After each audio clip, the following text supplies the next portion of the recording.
Scotland, I suppose, borrowed a leaf out of Australia's book from last night. So they were going fairly well at the halfway mark. They were 80, and then things sort of went pear-shaped for them. They were on a downward spiral once wickets started to fall, and they end their innings with 170 for 7. Nepal bowled really well in the second half there, especially Sompal Kami, who got a double blow in that 16th over, and he caught very well as well off his own bowling. Nandan Yadav got 2, and Rohit Paudel, the captain, got 1 in the 2 overs that he bowled. Michael Jones 71, George Munsey as well among the runs. Will 170 be enough? We'll find out from Rohan Joe on Cricbuzz Live. Gentlemen, once again at the halfway mark, we thought, wow, the Scots are in the mood, and then things just went down. Rohan Joe. Yeah, Rohan Joe. You like that? I like it. I like that. I like Rohan Joe. Yeah, look, I think 170 at the halfway stage, they were 81 for 1. And when you've got wickets in hand, you've got to be looking to get to about 80 for 1. Yeah. Then you're trying to get to about 185 or 190 because you've got wickets in hand, 9 wickets in hand on a good batting surface. So I think they'll be a little bit disappointed with the fact that they added 90 in the back 10. They lost wickets. You've got to say Nepal on the other hand will be thinking, listen, there was a stage in this game where we could have been chasing around that 190, 200. So at the moment, as we're talking, Nepal will be the happier team. Right, Scotland, I suppose it's very difficult to put a finger on where is it that Scotland lost their way, right? Was it the 16th over with the double wicket blow? Sompal Cummins, no, I'll tell you where they lost this thing. And if you look at their scorecard again, I think the big thing that you have to see is that, I was going down this scorecard and you see the moment their partnerships ended, the point was set batters make runs for you. Moment the set batters were not there, you see the strike rate of the others. Matthew Cross didn't play very much. He just played 2 balls. But there is Tom Bruce, Michael Leask. Mark Watt just, in the last moment, he managed to get a 6 out. Yeah, but other than that, they could not increase the run rate. And that is a single big problem.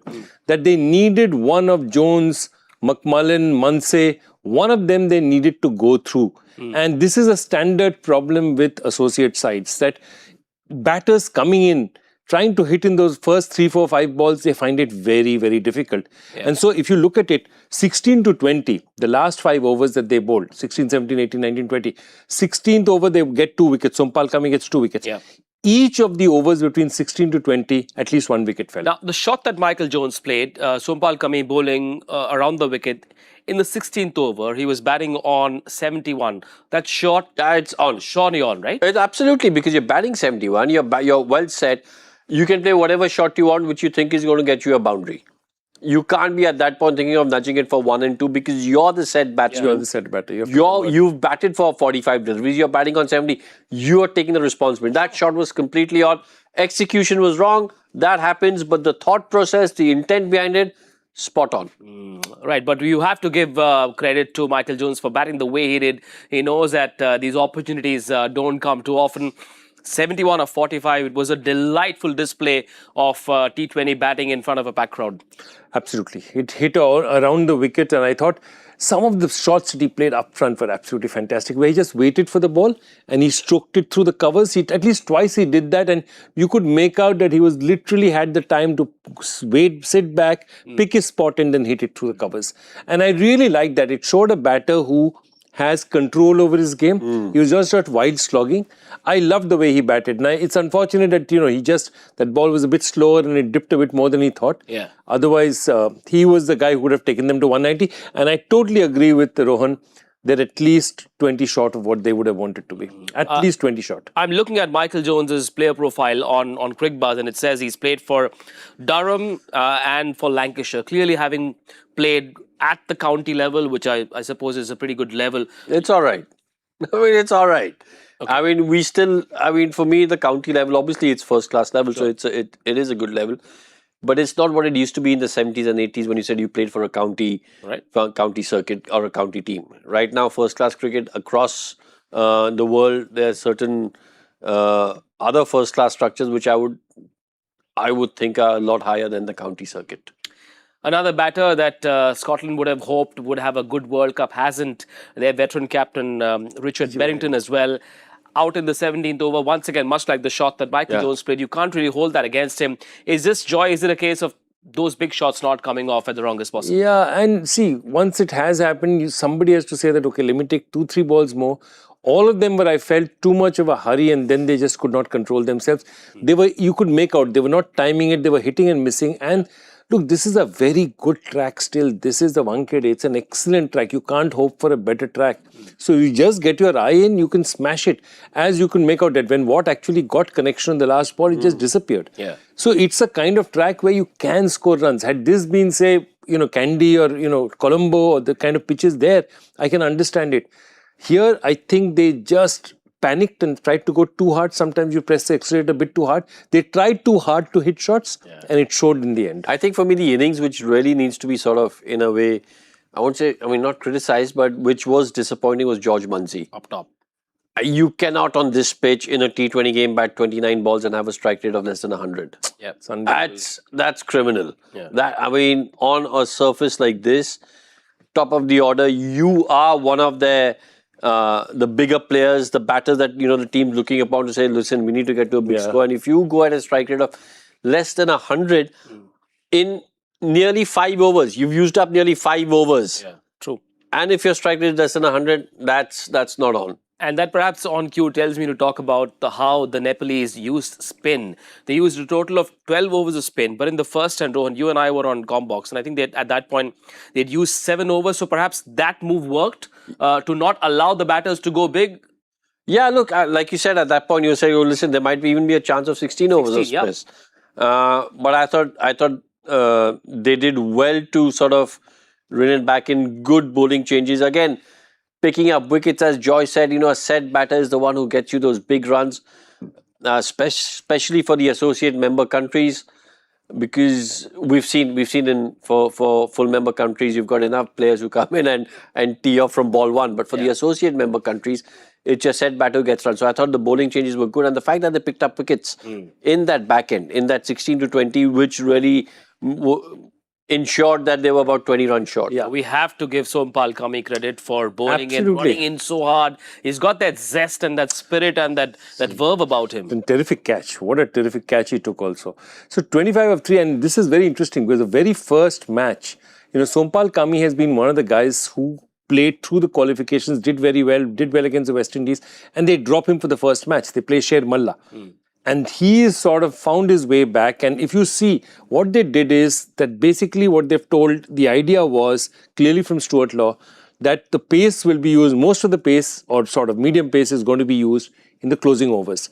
So that's what they've done. Nandan and Sompal basically finished the innings for them. And I think they did very well for them. He bowls 140, can bowl fairly quick, runs in very thin and wiry, but that back of the hand was such a beautiful moment. And it's such a hard ball to sort of execute, to have that back of the hand, pitch it in the right areas. It takes a lot of practice.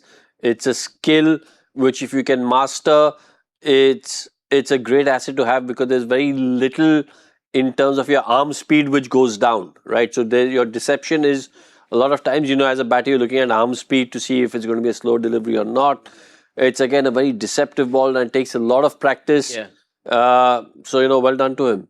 In fact, I'm just thinking that we're going to have, if Mohit Sharma is here in the studio and Nathan Ellis and Mohit Sharma, they're probably 2 of the best slow ball practitioners I've seen in the world, Yeah, I'm just reading his profile on Cricbuzz. Sompal Kami, after his father migrated to Punjab for work, he made sure his love for cricket remained strong. He continued playing in various tournaments at the school level, has also played in the Indian Premier Corporate League, now having played a World Cup at the Wankhede. Clearly, Joy, you've seen players change, their mindset, their psyche changes. He will look at himself very differently after this. You look at Williams, but again, I'm telling you that I think we are not seeing it. If you go to Kathmandu, you say already cricket is there. It's up there. They're heroes in their country right now. Sure.